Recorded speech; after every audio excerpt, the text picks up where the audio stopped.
This video is brought to you by Cracks Only. Check out the link in the video description below to get to their website and check out their latest products. Trust me, you do not want to miss them.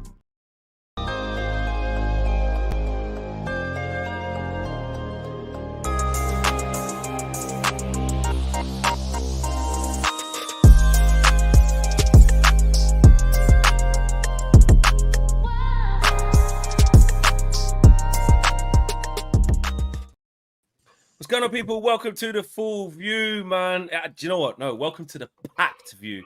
This ain't full. This is packed. This is the Ramo full view. That's what this is. We got so much to talk about. Smash a like on the video. Subscribe to the channel if you are new. Big up to Rich. Big up to Kenny. Big up to Minna. Big up to Marcel. Minna's been at it today. Minna's been at the women's game at Stamford Bridge. We did take licks, but Minna's presence couldn't stop Lauren James running riot on us earlier today. So yeah, big up to Minna for coming back from there, getting the content done on UV. Check it out as well. Good stuff. And also check out Minna's channel if you haven't done so already. You don't know where it's at, and links in the video description below as always.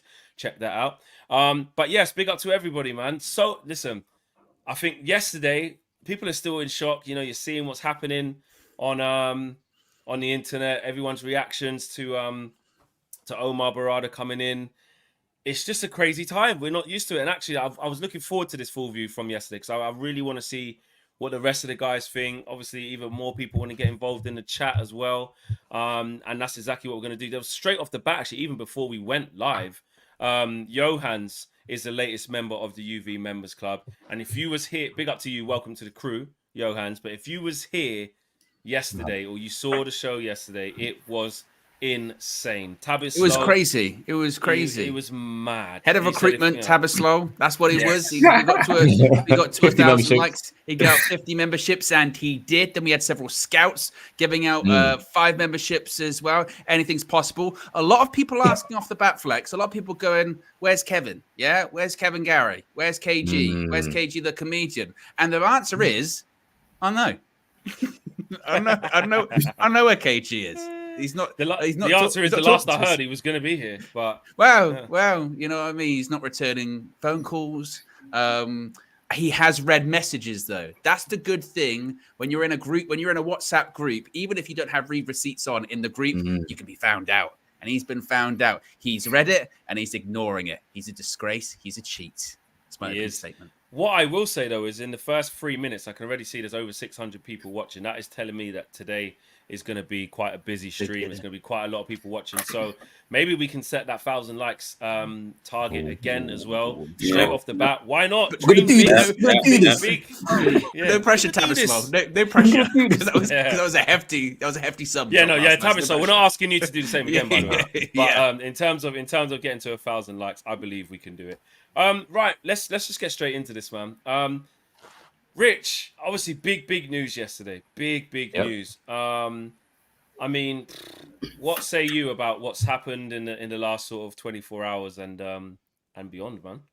Yeah, I mean, it is big news, and to be honest, you're hoping that this is a step in the right direction. You know, we were all, maybe not all of us, but a lot of us were a bit skeptical about the Ineos takeover or Ineos 25%, whatever it is. But actually, you know, first steps are looking all right. And I think we're a bit apprehensive because obviously, historically, United haven't done good business. You know, we haven't made good moves. Every move that we've made is, you know, that seems like it might be good has always come out to bite us and has come back against us, you know. So this time, hopefully, this is the start of something, you know, I don't want to be a High School Musical or anything, but, you know, this is the start of something new. It could be something good. So I'm hoping. And when you look at the guy's track record of Berrada, or, you know, I can't remember his name properly, I can't pronounce it. When you look at his track record, there's reason for optimism. There's really, really serious reason for optimism, you know. And it was also nice to see yesterday that it came out and said, look, this guy is not involved in 115 charges, you know, don't get twisted. He's completely clean. He can come in, hopefully in the summer, and, you know, start. Then there's a mad charges get brought up and he gets banned. Exactly. But hopefully he can come in clean slate, you know, and have, you know, hopefully there's a few other things that will happen between now and the summer as well. A few other positions that'll be in place. But I can understand the skepticism. I really can. because United have done. We've had 10 years or 12 years now of back and forth. You know, Ballstones, new. You know, this is it. This is the time. We'll turn the corner, but this time, hopefully, this is the one. This feels different. He said. I know. That phrase on this channel. That phrase on this channel. Come on, bro. Oh my goodness me! Don't be saying that. Santiago has been a member for 19 months as well. That's another one who's way up there. Manchester United is defeated. Manchester United is undefeated every time I have been in England. Well, guess who will be in town during the Manchester derby? Hashtag our time is coming. Santiago, bring all of that luck with you. Bring whatever it is you want to bring with you to make sure we get a win in that derby. However, it is at the Etihad, isn't it? Yeah, we got slapped already 3-0, didn't we, at Old Trafford? So, I'm not really... Sorry, but yeah. Aminor says, Owen, will Omar appoint UV scout and buy Boykev? Yeah. He's got to find Boykev first. I mean, that's a difficult thing. You know, he's got to find him first. I don't know. Hopefully, UV Scout was the first to say Kim Min Jae. So maybe, hopefully so. Boykev, I think we might be able to do better in the striker market, honestly. He might be up there with Brian Brobby, I think, as options we don't want to go for. About like Brian Brobby. Oh, yeah, we'll talk about that because there was some stuff today as well about cheap promoting as well. So we will be talking about that as well. Josh Slaney, who is better than Onana in the house, says Aminor. I don't know who that is. Is that another keeper? Is it? I don't know. He's one of the members of the UV community flag. Oh, Josh Slaney, who is better than Onana. Wow, that is that's mad. Just saying he's better than Onana. That's how rubbish Onana is. Obviously, a lot of people seeing Onana's performance for Cameroon against Senegal.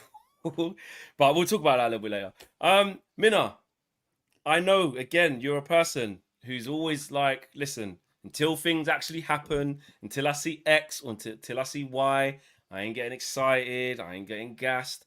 But honestly, what did you think when you saw what's happened with the CEO? First big appointment under Ineos. It is significant.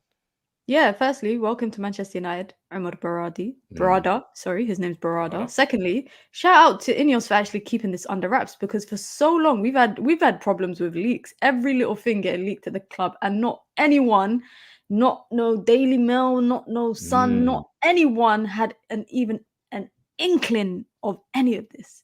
And I think that's what actually, like, I tweeted it yesterday. I quote tweeted United View saying, wow, this caught me off guard, because nobody really saw it coming. No one literally saw it coming. And to not only like poach someone that has a proven track record, but from your noisy neighbours, I think that is interesting. I like the fact that, you know, the first question I think a lot of fans had was definitely around the 115 charges. But I also like the fact that, you know, I think it was Ornstein that came out with the news, and within 10-15 minutes, Manchester United were posting it and City were posting it. So that was literally kept under wraps. And clearly this is probably something that Ineos were working on, probably behind the scenes before they even came in with it. We heard a lot of talk about Jean-Claude Blanc and all these other people involved, but it seemed like they were pulling strings behind the scenes. You lot know where I stand on this kind of stuff. I'm always very much like, we'll see how it goes. But I'm not going to sit here and be like, the future's bright. But I will say that, you know, if United can continue to do, you know what, Lil Wayne says, what, real G's move in silence like lasagna. If United can do that, Owen doesn't understand the reference. Does he say that? Wow. He does say that. I heard lasagna. I heard lasagna at the end. That's sort of... If real G's move in silence like lasagna, and United can continue to make moves behind the scenes, you know, without things getting leaked, then I think it could be good. That also shows that they are, maybe Ineos are getting out this leaking behavior in the club, because let's be real, no one I think had any idea this was happening. I don't think anyone had an idea that this was going to happen. The next step in the right direction is for obviously Umar to come in and appoint, you know, the football guy and all of that kind of stuff. And he's got experience from, I was reading an article on The Athletic, from basically sponsorship all the way up onto negotiating contract extensions. You know, I saw a report that you're skeptical though of the 150. No, because I know the Times came out and went, oh no, he wasn't involved in it. But then, as people have pointed out, if you've gone up the ladder in those departments, there's no way you wouldn't be involved in that. But at the same time, an article is not going to come out going, those 115 charges, that was all him. You know what I mean? Yeah, Yeah. it's down to one guy. It's interesting. You know what? Like, I'm just not really like dwelling on that. I hope City get charged with their 115 stuff. I hope all of that happens. If he's involved or not, that's a different question. But the good thing is also that he's able to start this summer. That's the good thing, which means hopefully, and he's left what immediate effect at City. Yeah. So even though he ain't starting until summer, he can basically get the opportunity to kind of think through the things that he wants to do in the summer, and hopefully by the time he comes in, there's a lot more kind of other changes happening. I'm gonna say I'm optimistic. I'm not like Rich, where I'm saying, oh, this is the start of something new and all of that kind of stuff. But I'm optimistic. But again, I'm still skeptical in some instances. Yeah. I think that's cautiously optimistic. Cautiously. Yeah, exactly. Going to come to Kenny and Marcel on this in just 2 seconds. Wayne List, Wayne missed out on one of the super chats yesterday. He was absolutely pissed. Not super chats, membership, sorry. He said, I'll swap my Gary Bailey scarf for a membership. It will be good to have a CEO that listens when scouts bring them the undiscovered gems like Caicedo. And the next one here, and I've read that one already. Kenny, what are you thinking about, the emergence of this new CEO and so quickly, and he's coming in from City, he's got a really good reputation. Are you worried? Are you cautious? Are you optimistic? No, I'm very apprehensive. No, I think I'm impressed, if I'm being honest. I'm impressed the fact that all of a sudden we've gone from the old boy network to the best in class, and this lad's the best in class. You've got to look back before Manchester City. He was at a club that at the time was riding high in Europe and was dominating everything, and that was Barcelona. So his grounding has been superb with regards to from the footballing perspective. What we've been used to at chief operating officer or chief executive level is a banker. Woodward and Kenyon were very much laser appointments based on bottom line. Little or no experience in the football world, but this lad is absolutely the complete opposite. I've looked like myself. I'm scouring for as much information as I can about him. The more I read, the more I'm impressed, particularly on things like the transfers, because he was heavily involved in the Harry Maguire's transfer at Manchester City, and he vetoed it. He vetoed it and said, and a few more. And he vetoed it and said it was too expensive, not worth it. Do you know what I mean? So if he's got... I'll tell you what, he's the man. He's the man. Start something new. While he's sat there now in his sunbed thinking, oh my We'll go and get Diaz instead. Or whoever they got at the time. I can't remember. No, so Diaz, yeah. When I read things about him and about his credentials or whatever, and if you look at the fact that I'm a bit like me, that this guy was probably lined up probably at Christmas time before everything was announced, because you're not going to invest £1.5 billion in something if you don't know that you've got an infrastructure to support you to make major changes, and that's what we know it needs happening, and Ineos need to know it needs to happen, as well as the Glazers need to know it's happening, because otherwise everything just falls. It's just goes slowly down and down. So, from a chief operating officer, chief executive, whatever you want to call him, what a fantastic move for Man United to get somebody of that caliber from your biggest rival. Right? It's unheard of for Man United. I was expecting an Edwin van der Sar or whatever, or an ex-footballer that was now going into, scouting, whatever. I was not expecting this. And if we can put it alongside him, we're all touting these new names with regards to director of football, and old names in a way, Maxwell Ashworth or whatever. Don't be surprised if you get another shock with regards to a director of football, something out of the blue that is like, wow, didn't realise about him, never heard about him before. And the guy at City has never, ever been on anybody's radar. Never been on anybody's radar at all. So when we've been talking about people from Juventus or whatever, people that have done things with other clubs, people who have done things at Ajax or Holland, no, you're getting best in class here. And if we don't make it this time with Ineos, the momentum that they've brought with the club, and I'm not saying a lot of people wanted the bigger change with the Sheikh or whatever, but we've got what we've got. But to start how they've started, they've had 3 meetings with supporters groups, albeit one was online. But that in itself is something that's never happened with the Glazers in the past decade. So for me, they've started on the right foot, and by making this appointment, all they've done is, I think, is put positivity back into the supporters groups. That's the way I see it, anyway. Yeah, I think obviously it's the start, and we are cautiously optimistic. But I do think, yes, for sure, it's a good way to start. Before we come to Marcel, Solomon says, I've been a member for 2 months as well. Thank you, Solomon. Says, can confirm that Omar Berrada could be the answer to the right-hand side. Yes. But all jokes aside, we haven't had such positivity for so long. Glory, glory, Man United. Marcel, someone did jokingly say in the chat, if they hear you say that Ten Hag's vision or Ten Hag's structure or something, they don't want to hear you say that. It's part of the process. It's part of the you know what? He's going to bring back Dubravka. That's what he's going to bring back Dubravka. He's doing all right, Newcastle, mate. Yeah. I'm gonna go back a little bit though for Marcel, because Marcel has done this a few times. It doesn't always work out right. It doesn't. But there is a period where, I don't know whether it's the broken clock right twice a day, whatever. I don't know. We'll talk about it. But I remember when the Sajim thing was quite new, right? Yeah. And it was against Qatar. And Marcel was on a stream. And what he said was, at the time, was, well, if it is Sajim Ratcliffe, it's better than the Glazers just being in full control. And it's better than not having anything, you know? And this was when sort of Qatar was still firmly in the race. And the pushback was, and I was part of it, the pushback was, yeah, but, you know, Marcel, there's Qataris here, which is, you know, they can just wipe out everything and do everything. And Marcel's thing was, yeah, I hear that. But I don't know why everyone's so against, like, this Sajim Ratcliffe guy. Because, you know, if he gets a portion of what's going on and can change stuff, then that would still be good. Now, we're not saying that Sajim's coming and everything's good. But people are very happy. You can see the majority are happy with this early decision. So I just wanted to link that back to, you know, when you were saying that, Marcel. And is this maybe why you said that? Or do you feel differently now? Like, what are you saying about the whole thing? I just thought that was just interesting to remember. I just remembered that. I remembered it sort of like yesterday evening. I was sitting there thinking, I remember Marcel was like, Sajim Ratcliffe won't be that bad. And everyone was laughing at him. Well.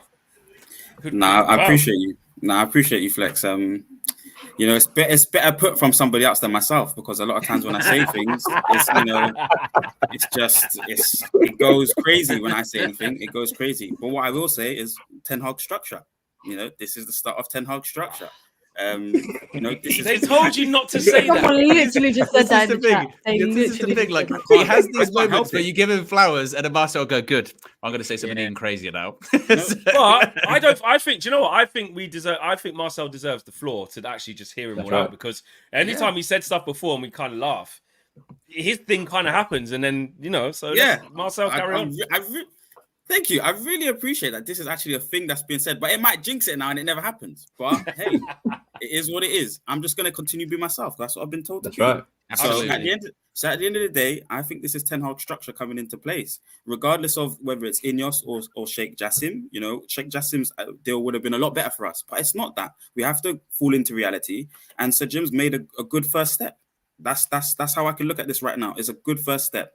You know, what would be better is Dan Ashworth coming in. Maybe the supporting director role is the next real big thing. Yeah. But like what Minna said and what she's suggesting is, you know, this might have been work that's done months and months in advance. This could have been thought about in the process 6 months ago or so. So I'm really happy about this. We know Ten Hag's talent ID is really poor. And I understand, Flex, that you're someone that's saying, well, if Ineos say at the end of the season Ten Hag has to go, then so be it. And I actually kind of agree with you. I don't want people to start thinking that I'm like obsessed with Ten Hag, which I kind of am. Like I want this guy to be the one to win it. I don't want people thinking, but I am. But I am. No, hold on. Can I just land it? Because you guys want to land. Let him land. So Ten Hag's my guy. Ten Hag is the guy that will win the Premier Leagues and Champions Leagues, but at the same time, I think, you know, if somebody else comes in, it has to be someone that follows his philosophy. We can't go back with another counter-attacking manager like the, you know, Mourinho's or anything. It has to be someone like De Zerbi that wants to really do build-up and possession-based football. So I will like hold my reservations to continue to like see what they continue to do. And I will respect if they get rid of Ten Hag, but I don't think they will. I think they'll give him one more season within his process. But, you know, this is early signs and I'm really happy. I'm really, really happy, guys. Well said. Marcel, you are box office. You are without even realizing it. Honestly, you are, because I know what you meant. I know what you meant, but what you said was just insane. Because you said you literally said, "I'm not infatuated with him." Well, I am.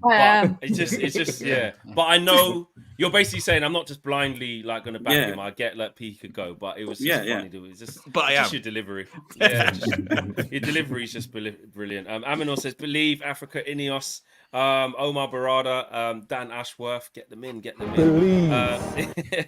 Wayne List says, "You like the scarf, Kenny? One for us old schools."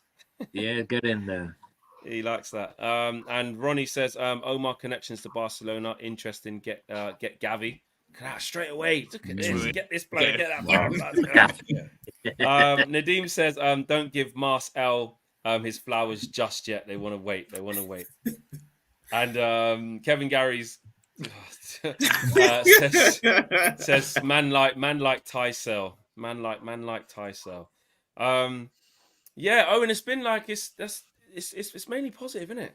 It's mainly positive. It is mainly positive. Like you said, you don't want to get too carried away. I saw an interesting thing from Damesh I was reading last night. I think everyone after this appointment has just been doing a lot of reading and a lot of sort of scrolling through the timeline and looking at history and what he said in the past. A lot of people, I've seen some interesting reactions from rival fans. I think it's fair to say rattled, because their main pushback is to go on things that he said on Twitter in the past, which has been negative things about United. Yeah. Ironically enough, when he was working for our biggest rival, so of course he's going to criticize us. It's like means he's loyal. It's good at his job. It's like when Carlos Tevez plays for us. You know, plays for Manchester United. Of course, he's going to be happy when we beat Manchester City. But when he played for Manchester City, he was happy if they beat us. Like, that's kind of how it works, isn't it? You know. But I saw Damesh tweeted something that was quite interesting, saying that Ineos were the driving force behind the appointment of Omar Berrada as the new CEO. We've made some words we've never heard before, quickly, quietly, and collaboratively, which you never hear that associated with United. But this was the interesting part of it. He said, sources say once he knew of United's interest and the impressive way he was sold the club, it was impossible to say no. Now, previously in the past, that sort of second part of the way he was sold the club, we would have just assumed that he's been given a lot of money then, because that's how, previously we've sold players, haven't we? We've sold, again, give you a lot of money. Owen Siren, by the way, new emojis. Owen Siren. We've got new emojis in the chat, by the way. There's the Owen Siren. There's a Ken emoji in there right now. I've just seen, by the way, the Kenny emoji is real. I do like that. The Ken emoji. Fill it up, yes. But yeah, they're going back to it, saying that the impressive way he was sold the club. It's kind of like what I was talking about last night. That the hope is, and we were saying this before, how are we going to get players in the summer if we don't have Champions League football? They've got to be sold on the project. Something Marcel likes to talk about a lot is the project. And in recent months and in the last year, we've really been saying, well, what is the project to United? Well, that's what it has to be done step by step. You start off with the new CEO and you go, tell you what, that's an impressive move. Didn't see United doing that. They're doing big business. If your sporting director is a Dan Ashworth, or as Kenny points out, someone from somewhere else, we got to tell you what, his CV is pretty impressive. And then you get a head of recruitment that's just as equally impressive. Then if you're a football player, you got to tell you what, I know United in recent years haven't been winning all that much, haven't been doing that much, but I think they might mean a bit of business. And then suddenly, just overnight, United can become pretty attractive once again. And it's all sort of building to the summer, isn't it? This summer is going to be so interesting for United, not just in terms of incomings, but also outgoings. How are we going to operate? Are we going to, even players that are in our academy that maybe aren't good enough, are we going to sell them for a premium like Man City have? By all accounts, Berrada has been heavily involved in that too. So I'm really interested. I think like everyone, I'm optimistic. I'm still like very much a wait and see, because if the next appointment's a bag of rubbish, we're going to be like, oh, wow. Typical. And we're different. We can be difficult to please fans, and there's a lot of unpicking to do. There's like a decade plus of really bad recruitment, not just in players, just in general at United. So we'll have to wait and see. But it's a start, and it feels like with United so often it's been, particularly over the last year, it's been one step forward, it feels like, and end up actually it's like 3 or 4 steps back, and you're even further behind everyone else. It does feel like an actual step forward, and but it's important to put one foot in front of the other and not backwards. So we'll wait and see. How are you feeling, Flex? Yeah, I just like optimistic with this one move. Really, it's just something I just couldn't have. None of us could have seen coming. Yeah. And when you just read up on him, I mean, I thought what would be interesting is to just see how the City fans feel. So a few of the they just keep feeling like they're guilty, don't they? Yeah, their immediate reaction. Their immediate reaction. They went, "We're guilty." Shit. Yeah, I mean, I was going back and forth a little bit with a City fan I know called Steve McInerney. I know Steve quite well, and he basically, someone said to me, "You're just going to ignore the 115 charges flex," and there was a bit. I think it was the Times or the Guardian. That was saying that he's not part of it. So I just quoted them that to say, well, this is what's been said here. And Steve, obviously a big Man City fan, he goes, surely you can't believe this flex. This guy's been head of our, finance department and, heavily involved in what's going. Sponsorships. So, and I said, you know what? Well, it's funny because all of a sudden you lot were all innocent. And now the guy's coming to Man United. Now you're saying you could be guilty. So make your fucking minds up. I just sorry to swear, but I just said, it's because he's a City fan, he annoyed me. But, I just think because all of a sudden now, every City fan was saying, leave us alone. You just want to tear us down. We're this. You're just jealous. Rah, rah, rah, rah, rah. And now we've got their guys. Stupid Man United fans. Clearly the guys have done some wrongdoings at our clubs and he wants to get out. So now you're guilty then. What is it then? What is it? You just want him to? I don't know. I think Farai says Big Steve made some good points on Saeed's channel. I have to go check that out because I do actually want to open up that conversation of like what it looks like from the City, like how angry are they to lose this guy? Well, he was deemed as the heir apparent, wasn't he? Exactly. To cheeky, I think is how you pronounce it. If he in the future decides to go, because it might be a situation when Pep's had enough at City, him and Pep are like that, aren't they? And they might go together a bit like a Ferguson and Gill kind of scenario. And Berrada was sort of seen as maybe the next in line, the successor to that. So.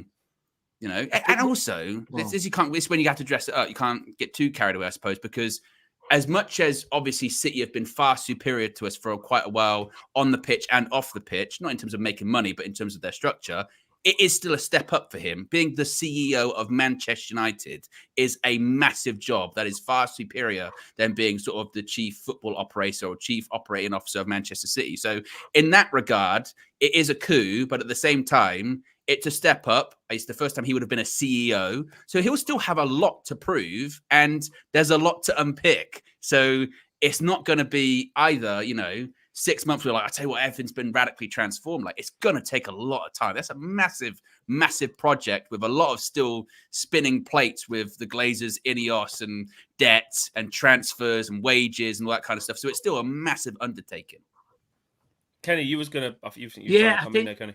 One of the things for me is, and credit where credit's due. If you look at Manchester City, have built its brand over take the charges away, but look how it's built its brand with regards to its marketing and its global outlook now. He's been very much key to that. And what we're seeing now with FFP is the fact that it's coming home to reach for every football club, not just ours. But if you don't grow that income and grow that brand, and you don't increase your revenue streams, then you've got a problem as a football club. Now, there's lots of football clubs in the Premier League that can never grow the revenue streams, but Manchester United is one that can.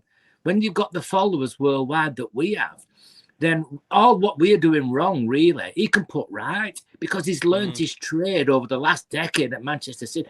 Manchester City, 12, 13 years ago or whatever, were in the bloody second division.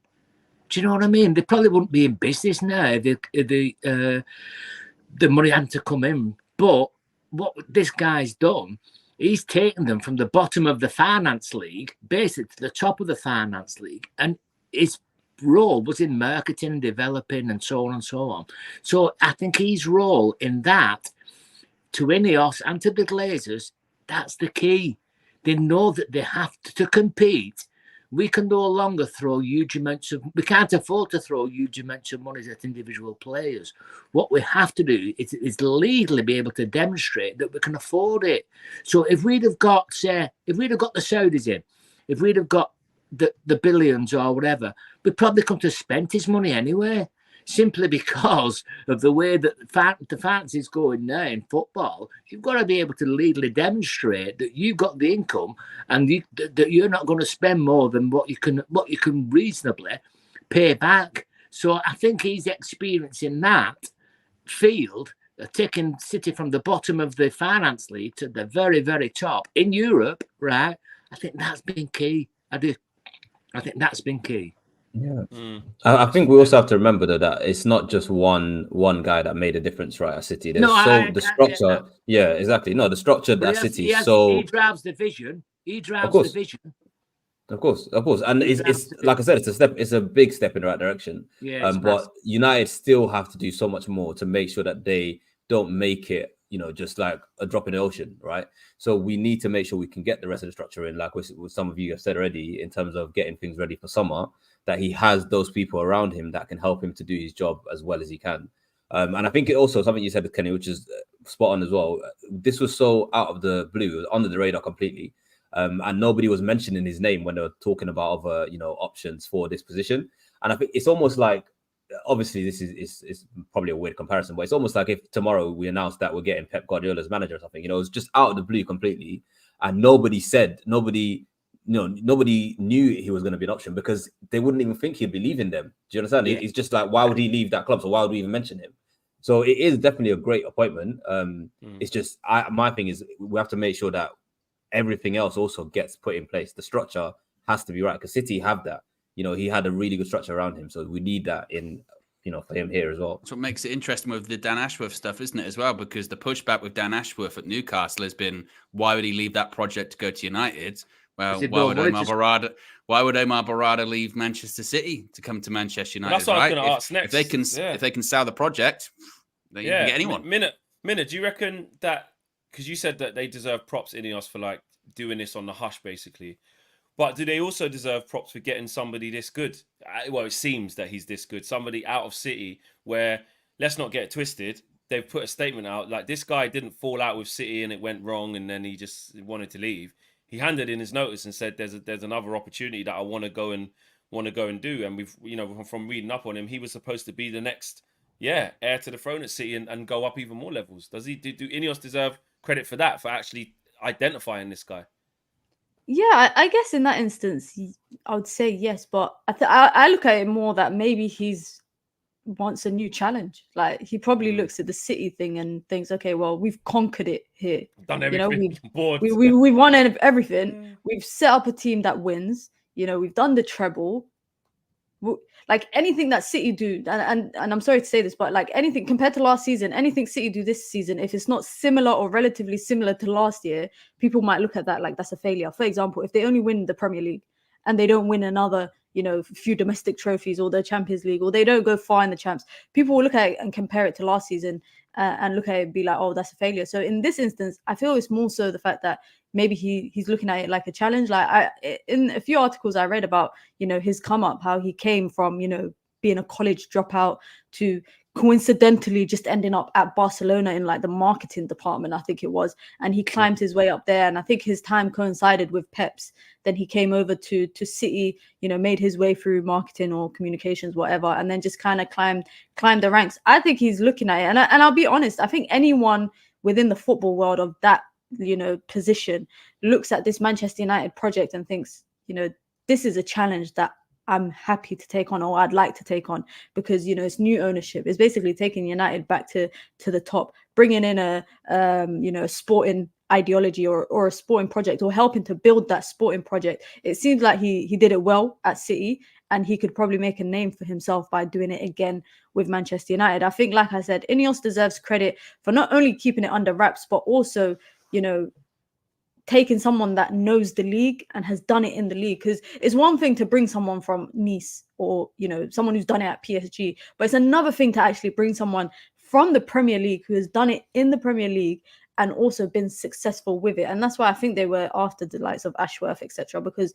that's people that are working on sporting projects in this league, and they know what it takes to kind of make something that's successful and develop something that's, I guess, something special. So I give, like I said, I give credit to Ineos. I give, for pinching him or poaching him from City. But one thing I will say is that I wouldn't say it's all Ineos pitched this project to him and that he was wowed by them. I think some of it might also include him wanting a challenge and wanting to move on to something. And also, he could be running from them charges. I'm not going to lie. You know, if I'm rolling with a bunch of criminals, I'm running away from them. I'm running away from them. I hope he's a snitch. I hope it's the conversations. What do you know? He goes, "Oh, I'll tell you what's really bad." He might, but he might get clapped with the joint enterprise thing, mate. He was part of it. Like, do you know what I mean? He's going to turn federal witness. He's going to cut a deal. He's going to cut a deal. Exactly. He's a whistleblower. Marcel, how much impact do you think this can have on our summer? And do you think that this is like laying the foundations to be able to get to summer and then attack it properly, or do you still think there's so much to be done and the summer we still can't expect too much and etc. Nah, it's a good question because I think this is massive for the summer. I think this is really big, and whatever pieces you put around, Omar now in terms of maybe a sporting director and head of recruitment of sorts, it's got to be someone that's in line with the vision of maybe the manager, Ineos in particular, what kind of structure, style of football they want, and then we can start getting proper talent in that's maybe suited to the league, or more suited to maybe a style or philosophy of football that is very, very clear, and obvious. And hopefully that will be the task of Ten Hag to implement that. I think what will be really interesting to me, Flex, is what happens over the next 10 years compared to the last 10 years. And I was talking about that before last time. But even if you add this in now, in a sense of the last 10 years, we had a we had a lot of money to spend, but a poor structure.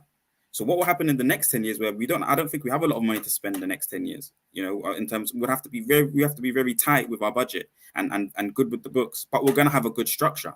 So would we get more success, going into the summer window or into future windows with having to be less, smarter with our money and more savvy with our money, but having a better structure, footballing people, Kenny mentioned, that we're bankers for the last 10 years, leading the project.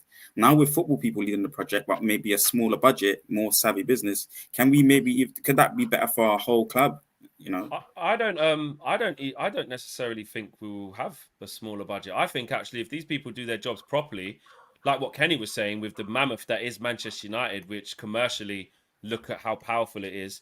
I don't know any other team recently that could go sort of, what is it now, 10, 11 years without a title? Where are we now? 2024 10 now, years or 11, you'll be 11. Years. Yeah. 11 years, at the end of this year. Spending what we've spent. The reason why we can do that, and I know it sounds corny, is because we're Man United. Well, that's what they've always said, isn't it? It hasn't, we don't need exactly. And it hasn't, the way we've spent the money hasn't got us anywhere. Like rivals will say, but look what you spent it on. Absolutely. That's been the problem. So now I think that problem is beginning to be rectified. I don't actually see it as for 10 years we're going to have basically a shoestring. I see it the opposite.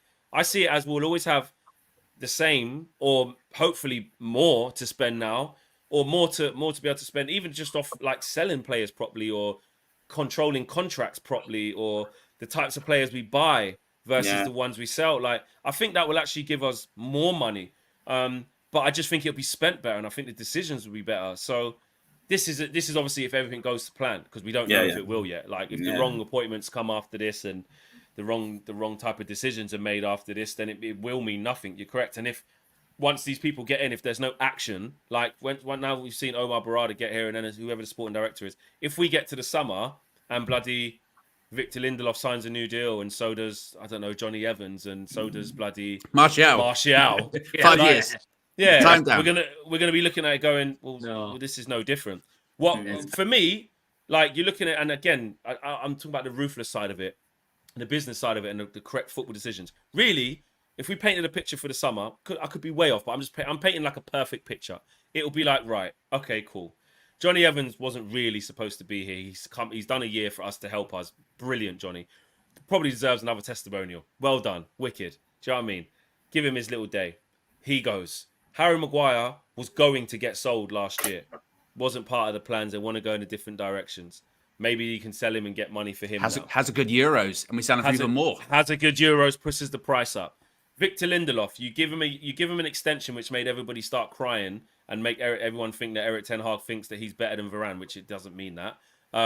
You sell him because he's only got a year left in the summer. Aaron Wan-Bissaka. Listen, I love Aaron Wan-Bissaka.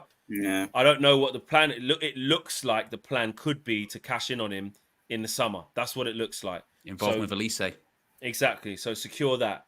Rafael Varane, if he doesn't want to take the pay cut, which, let's be honest, it's quite highly likely. You know, he's a big player, highly decorated. If Saudi come knocking, he might just say, let's go.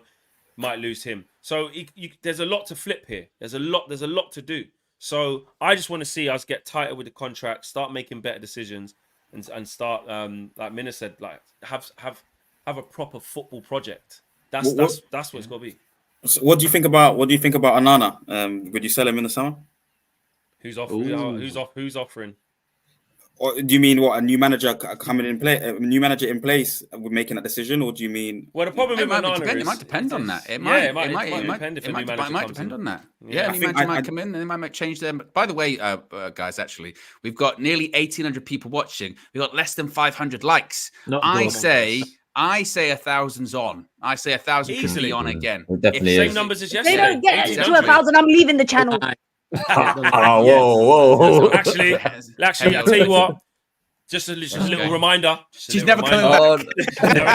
She's never coming back. Yeah? If you don't want the screen to permanently look like this, make sure you like the stream. Yeah, exactly. Exactly. But I agree with what Bida was saying earlier on, saying that one thing you can't overlook, and it's kind of what I was hinting at too, is that for him, in terms of career trajectory, it is a promotion because he is the chief sort of operating officer of City, and it can't be overstated like just how big of a job it is. I mean, that's one of the top jobs in world football, is to be the CEO of Manchester United. And we always talk about, don't we, as a manager, whatever manager can come in and win that first Premier League title since Sir Alex Ferguson, like you've got that blank check after. You do anything you want. And it's the same with this position too. If he comes in and in 3 or 4 years' time, we're talking about, Man United, they've been so successful over the last few years. The salaries come down. Look at these projects that he's overseen as well. And look at these players that they've brought in and on the pitch and all this kind of stuff. That's impossible. Manchester. That is impossible. That is impossible. I can't believe KG still hasn't turned up, by the way. That's crazy. You know, unbelievable. That's what it's like. Maybe if we get to 1K, he'll show up. Kenny will dye his beard pink if we get to. Is that on? Pink. I ain't dyeing it pink. No. He'll dye it red then. That means he'll dye it red. He didn't say that he wouldn't dye it. Red. I'm not doing pink. But yeah, actually, one thing I wanted to ask Marcel and actually the rest of the group, because me and Owen touched on it yesterday. Marcel, with Ineos making this type of appointment, right? So astutely, so secretively, so ruthlessly, right? So effectively. Does this put more pressure on Ten Hag towards the end of the season? Or do you see it differently as like, nope, he's in a perfect position because now he can work with these guys? Like, is there more or less pressure on Ten Hag now that Ineos are showing that they are ready to make big moves? For the next 6 months, or do you mean into next season? Well, just does it put more pressure on him to keep his job or less pressure? I think it does. You know, Ineos, they're going to have their own idea of their own guy for their own vision, for their own structure, for their own philosophy. So I can understand that, and you know, they might want to be accredited, and you know, in the future for making these appointments and you know, and bringing their influence to the club. So I do see that kind of point of view, but at the same time, I think Ten Hag can use this opportunity to, you know, deliver what is always been set out, which is, you know, top 4 this season, and then be able to, you know, have a proper structure, and especially if he conforms to it, because I know there's something within his contract, I believe, and I'm not 100% sure, Flex, you'd have to tell me, but you know, he basically has the say on transfers or big influence on it. I think that has to come off. I think he has to get rid of. Do you think it was asked in these like negotiations with Berrada? Do you think that was brought up by Ineos going, what do you think of Eric? What do you think about that? Yeah, I do. And I think his appointment is maybe part of why he's here, because, you know, he's worked in Barcelona, Berrada, the style that he's maybe accustomed to seeing and the type of football is quite similar to Ten Hag's. So I think maybe he does. He's understood maybe Ten Hag's system or thinks he could work and help boost the club as it is now. You know, I do think that, you know, Ten Hag worked with Pep at Bayern Munich. So there is that tenuous link, isn't there? Yeah. So I do think, you know, it is more pressure for Ten Hag Flex, and Ineos will, you know, induce that kind of pressure because, you know, they make big decisions like you said, and I think they will want their own person, but I think Ten Hag might use this opportunity to kind of like, you know, just hopefully, you know, focus on coaching and be able to get players, you know, that Ineos want and that are just better suited to the league, because the talent he's brought in, I think Onana's looking more and more like a Bravo signing, you know, or a Carrier signing for Liverpool. Well, you think he's just passing through after a year to get rid of him? It might have to be that, Fleck. It might have to be that for him, and we get the proper caliber goalkeeper that what still has the style. What do you think about Onana, Marcel? Actually, what do you actually? It sounds like you're done with him. Sounds like you're done. No. I'm giving him still to the end of the season, Rich. He's just at this age to have that many fundamental issues again and again and keep occurring.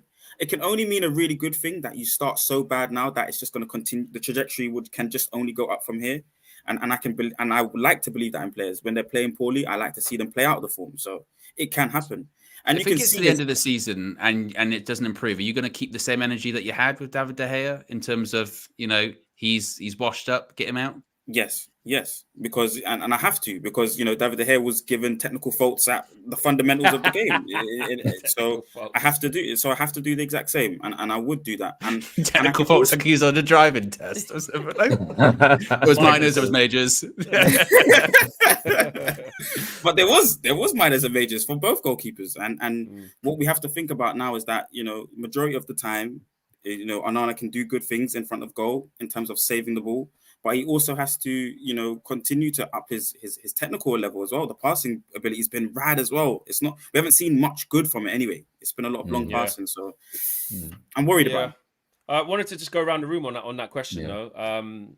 Go to you, Rich, and then Kenny, then Minna. Like, just really quickly on whether you think there's more or less pressure, or the same pressure on Ten Hag now that Ineos have made this type of appointment. Yeah, I think I'd agree with Marcel that it will apply pressure to Ten Hag, and it should, to be honest. You know, it's a high pressure job. If he didn't feel the pressure already, then he should be feeling pressure from the top. You know, the top should be best in class, like we've said.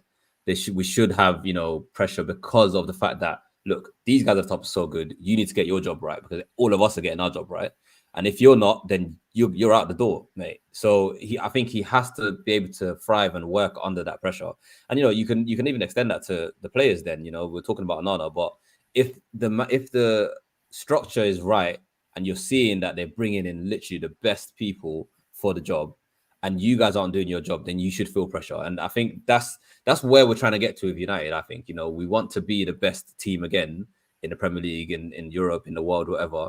So therefore, you know, if you want to be the best, then you have to operate on the highest pressure, and you have to then be able to thrive within that environment. So, long story short, yeah, it should definitely put Ten Hag under more pressure. It's, for me, I'm worried for Ten Hag already as it is, because the players have to, like, from between now and the end of the season, he has to get results. Like, he just has to get results. And the sad thing is, I don't really see much changing in terms of style or performance, anyway, not style, performance levels, unless those players that are coming back from injury really do bring it back up a level.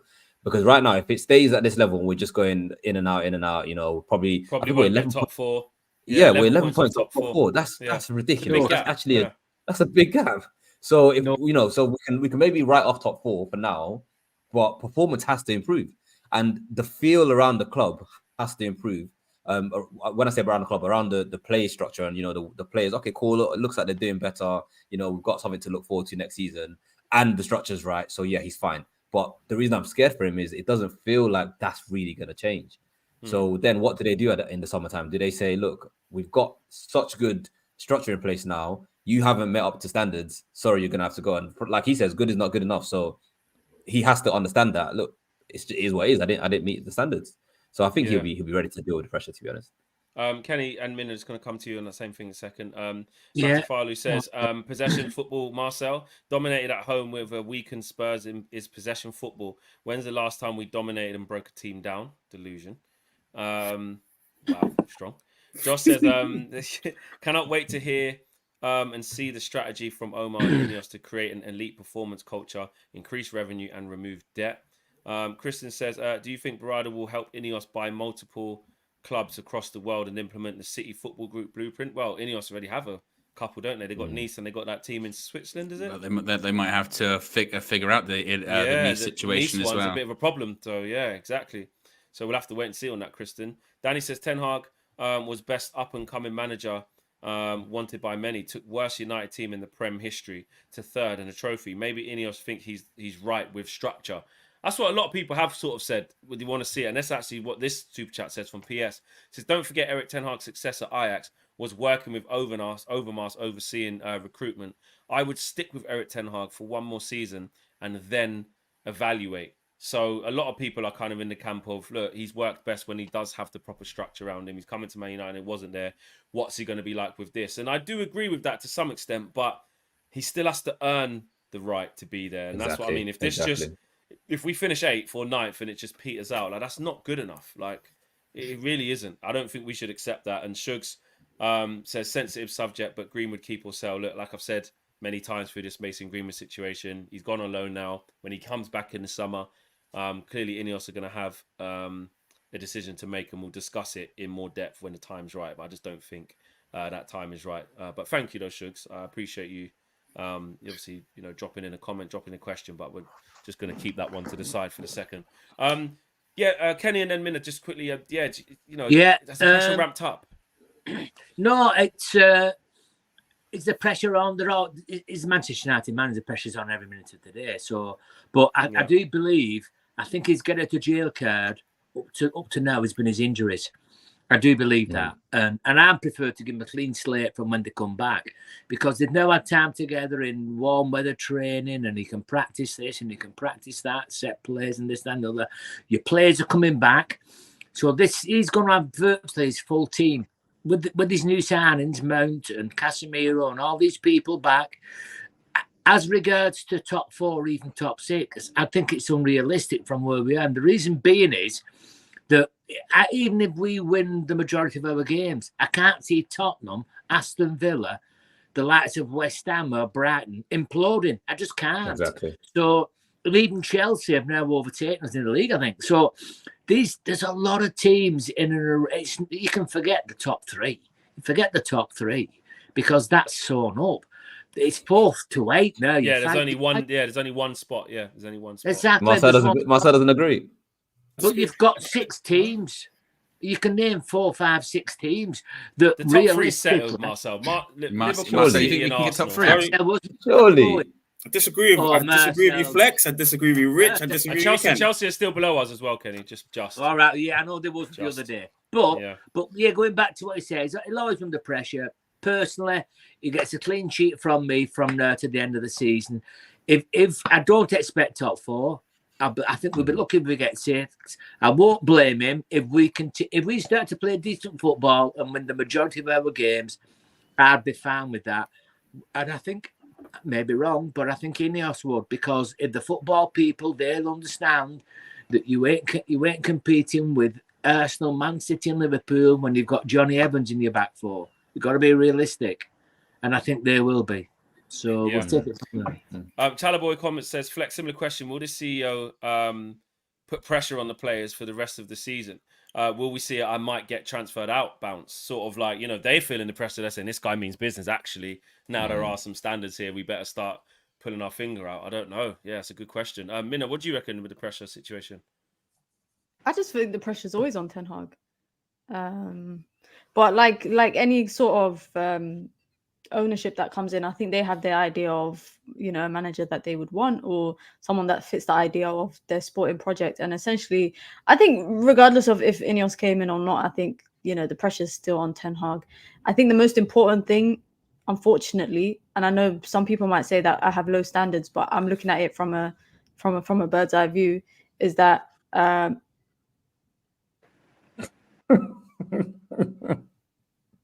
oh my days. Yeah, I'm looking at it from a bird's eye view, sorry. I think if Ten Hag makes top 4, he's kind of given himself a little lifeline. If United are still able to compete in Europe next season. But that top 4 race looks scary. that looks scary. So I wouldn't say that he's. I think at United the pressure's on you as a player, as a CEO, as a coach. The pressure's always going to be on you, whether or not it's Ineos in charge, whether it's the Glazers, whether it's Sheikh Jassim, whether it's whoever. Like the pressure is always going to be on you. And quickly, just on Andre Onana, I would sell him in the summer because you're done. I'm done with him. I'm done with him. I'm done with him because I said going into the Spurs game that there's no point him staying from the first game of AFCON if he ain't going to keep a clean sheet against Spurs. Not only did he not keep a clean sheet, United spent 79k to pay for his jet to get to AFCON late, for then the only point that his team got so far is the game he didn't play. Yep. When he played, and the game he played in, he was dreadful. Cameroon's is top priority. That's what he said. Cameroon's top priority. But the thing is, like, I'm very much done with him, and he, with Ten Hag, you can argue, with structure, Ten Hag could make it work. You could argue that. You can argue with the sporting project, the CEO, director of football, all of that stuff. But with Onana, ain't no sporting project and there ain't no CEO going to stop him from doing the nonsense that he does on the pitch. It's as simple as that. Najib says 1k likes and Onana's not coming back from AFCON. Jesus. Oh, mate. You didn't have a 300-400. Yeah. But I will say, once I've got you guys' attention fully, actually, you guys watching at home, we are just under 1,800 people watching live. We're just over 600 likes. I really think we could do 1,000. Well, I know it's getting tight now, but we can get as close to it as possible. And this video is brought to you by Crack Solely for all of your football needs. Whether you play, whether you're into streetwear or fashion or sportswear, they have all your needs taken care of. Big up to Alfredo and the gang out there in Los Angeles doing big things with Crack Solely. We've got big stuff coming up with them over the next few months as well. And I'm going to show you some of the stuff that they've got as well. I've got a care package at the studio I'm going to go pick up early this week as well. Yeah, exactly. Sent over from LA. So we'll show you some of their bits and pieces. The link's in the video. Is that for everyone or is that just for you? Well, they've sent it to me in my size. They've sent it to me in my size. So, I mean, we can make it work. If you can fit into an extra large, then, we've got tailors. Yeah, if you can take it in a little bit, then But it's, I know you're in OVO, Minna, so it might be a bit below your I'm station. trying to wear Crack Solely. Is that how you say it? Because I thought it was Crack. Yeah, Crack Solely. Oh, I was literally I'm trying to be in Crack Solely. I might have to go buy it too. There you go. Big it up. There you go. It's all there. Well, if you want to, the links in the video description if you want to do so. 100%. 100%. Flexible situation. David G says, has Evans been our worst centre-back or is he just a scapegoat? No, he hasn't been our worst centre-back at all. He's been the best. Exactly. Yeah. No way. I don't think anyone's making him a scapegoat. Yeah. It's the best signing. Really quickly, there's a few minutes left of the show and we didn't really get a chance to talk about it. We'll start with Marcel and sort of go back round to me. Quickly, Marcel, Eric Choupo-Moting. Is it a yes or no? Rich. There's Rich's answer. Is it a yes or no? Just a quick yes or no and just how you feel about it really quick. Yes, target man forward, temporary Weghorst level signing in terms of if you want to put it on a scale, Weghorst level kind of type thing. But yes, because we need forwards. Marcel turned Kenny into Gary Neville. Did you hear that? What? Ooh. Minna? Yeah, nah. Shout out to his agent, though. Shout out to his agent. If he gets that move, shout out to his agent. So what you guys are saying is you'd rather just have Højlund on his own to the rest of the season with no Martial. Is that what we're saying? You know what? When you put it like that, it sounds silly, but also don't you think it defeats the purpose of what we're trying to get? Exactly. The root of the problems that we have: signing short-term players, signing old players, signing players on bigger contracts. Whether it's a loan move or not, I feel like we can't be like it's like if you're a crack addict, and you're like, I'll stop taking crack in 6 months' time. But the structure's coming in 6 months' time. That's why you're having your last why are we waiting for 6 months' time to buy? Let me just do it one more time for the last 6 months. Yeah. Marcel said I've got 6 months of crack left in me. Exactly. Basically. I hope you don't get my point. There's no reason if we want to stop doing this whole short-term scored signing. 17 goals last year for Bayern Munich, mate. Listen, that's crack. When we spoke about that with Weghorst, weren't we saying, but Weghorst was scoring this many goals in Turkey? I swear to God, I probably said that Weghorst was going to score 10 goals for United. I've learned from my mistakes. I ain't going back on it. I'm not going back. You can't make me go back on my mistakes. And solely for that reason, I'm saying no. Kenny? Definitely no. No more Regulons, no more Vegas. If we need someone, take them out the academy. Because if we need someone, we need someone. We know we're not going to win the league. Let's have a clean slate from someone. No more temporary contracts. No more loan deals or whatever. Play with what we've got. We've had a bad season. We might be lucky and win the FA Cup. But signing one individual that's at the end of the contract, no, not for us anymore. Lil Yo-Yo says, how many chupos make a motin? Shake my head, it stinks. Oh, gosh. Wow. Very original there from Lil Yo-Yo. Rich, what say you? Yeah, I mean, you already know my answer. This guy is not it. We shouldn't be bringing this guy in. I mean, shout out to what Mina said as well. His agent deserves a medal if he gets this role, because he went from Stoke to PSG to Bayern to United. Unreal. But he's 34 years old. Just a straight hard pass, please. No. Yeah. Owen? I don't think he'll be Choupo-Moting, but I do think we'll get a Weghorst-ish signing this loan window, in the window rather, on loan. And again, that's not like it's where I kind of disagree a bit with what Min is saying, because obviously, like in the same way that Weghorst was not a long-term signing, it's still, we're in the same situation we were in last year, which is basically we've got one striker, and that's Rasmus Højlund. Martial's going to have surgery. But now we only have one game a week, though. Last year, we were that is true. That is true. And we have academy players. But then at the same time, we then have conversations about, is Rasmus ready to lead the line, this, that, and the other. If it's not Rasmus, it's going to be Rashford, who's having a stinker of a season. So we talk about, and this is the thing too, we said, and this goes back to Erik ten Hag. Is Erik ten Hag under pressure? He might be pushing for another striker, being like, I got to get someone that's going to score goals. We're not scoring any goals. So even if it's someone that's not that good, I've got to get someone that scores goals to keep my job. Because look, pressure's on. Like, it's going back to that question. Pressure is absolutely on Erik ten Hag, because I think he'll realize, like, again, in the same way we said, like, some players might be looking at it going, oh, United aren't messing around.